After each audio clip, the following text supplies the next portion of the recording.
Book 8 of 2019 was How to Be Yourself by Hendriksen. Um,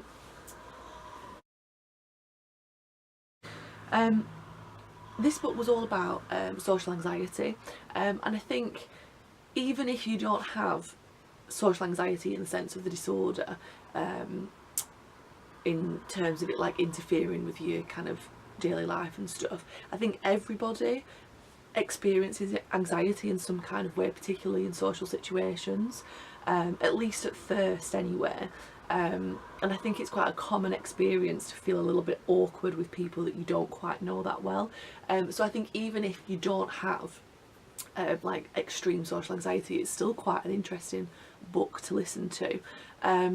It's not very kind of scientific or heavy on the science in that sense. It's more like just this woman who's been working with people with social anxiety and her experiences with them, and kind of in terms of therapy what she said to them to kind of help them with their anxiety. So it starts off talking about so it's like a chapter of oh, I thought it was just me. So it's kind of like understanding that the awkwardness that you might feel in situations, everybody feels like that. You're all kind of in the same boat, and in that kind of makes you feel a little bit better.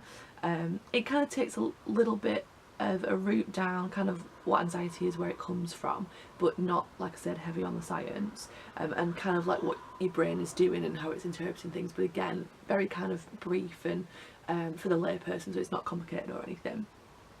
Then it kind of starts talking about the inner critic that we have in our heads, and how like the voice might say something like, not suggesting that you're hearing a voice, but your own kind of inner voice, that you know, you do something and you're like, oh, that was stupid, why did you do that, or why did you say that, like when you said something. So it's kind of like getting you to recognise that voice and to kind of challenge that voice, and you know, that would make you feel kind of less anxious in certain situations. So it's talking about like how do you recognise those thoughts that you're having, challenge them and replace them with something different, or just embrace them and kind of recognise that you're having those thoughts in that situation, and that will help kind of reduce anxiety in that sense, because it won't be like out of your control, because you'll know like, oh, I'm having that thought. But you know, or an example might be like you've got up to give a presentation to somebody, or to a lot of people, and you're having kind of thoughts like, oh, everyone's going to think I'm boring, or I'm going to start like stuttering and everyone's going to think I'm stupid or incompetent or whatever. Like it might in that situation be useful to kind of recognise that you might have an increased heart rate or whatever, and it's your body kind of getting ready to present, rather than that there being anything wrong with it, and replacing those thoughts of everyone, you know, criticising you in a sense of they probably won't even notice that you're kind of nervous or whatever. So kind of like trying to address it in that way. She kind of starts talking about like, even if you still feel anxious in situations, like put yourself out there and challenge it, and even though it won't come all at once, at least you can try. So it talks about like challenging yourself, so think about things that make you feel really uncomfortable. It's obviously different for everybody, and then go and make yourself do them, and do them more frequently, so that then you'll get over it and you won't be bothered about it. Like a clear sign that you've got anxiety is that you're avoiding certain situations that create that anxiety, because it's a maladaptive response to that. So by challenging that, you'll get rid of it basically. So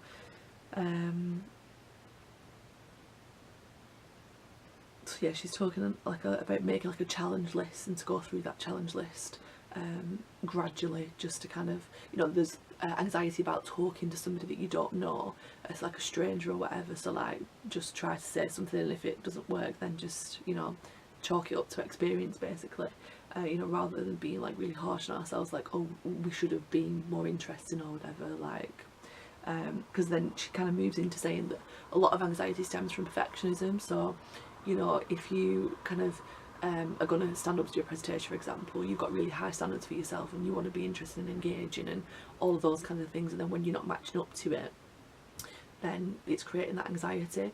So you're being too hard on yourself. Or like, for example, if you're hanging out with somebody, or like you're on a date or something, thinking that you have to be the one that's interested and entertaining and having to kind of bring 100%, when in reality you only need to bring 50% because the other person should be bringing 50%. You should be bouncing off each other. It shouldn't just be you that's providing the entertainment, and therefore also having less expectations on other people to provide that for you, because you should be equally bringing it.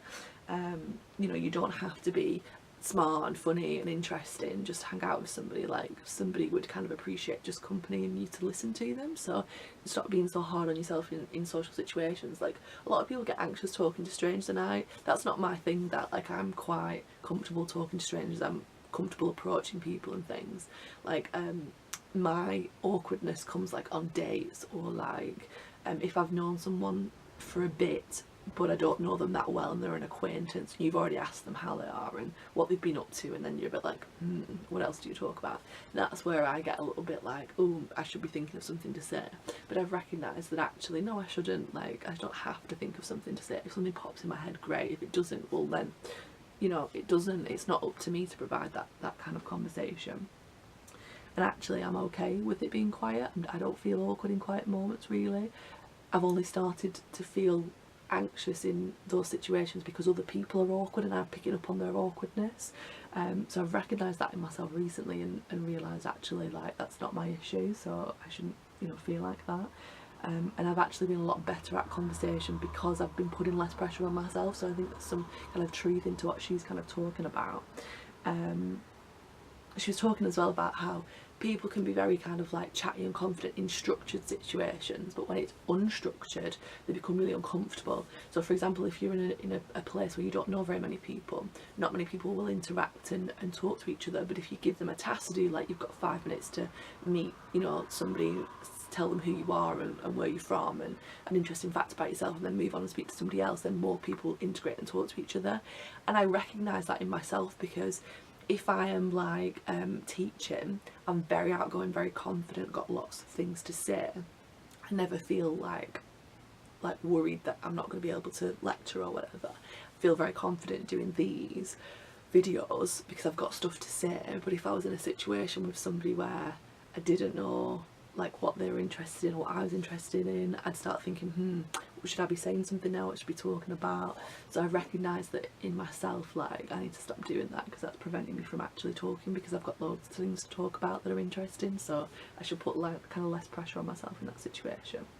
And so yeah, it was a good book in terms of recognising certain things that you do that make you feel anxious that you can stop doing to become more of yourself and more confident in all kinds of situations and not just certain ones.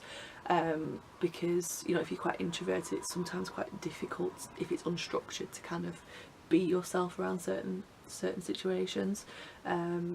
So it's kind of like, she kind of shows that if you work on it you can kind of get better, and obviously that's true because with more practice, it's not that you don't have social skills, it's that you're rusty in your social skills and that you just need to exercise them a bit more and then you'll be a little bit more effective. Having said that, when I was listening to it I was bored because it was literally just like anecdotal, lots of stories to support it and stuff, and it could have been condensed, it was a bit lengthy. But aside from that, yeah, it was alright. So if, you know, it's an interesting kind of thing if you don't know anything about it and things like that. So I would recommend it to read, but maybe don't blame me if you don't like it.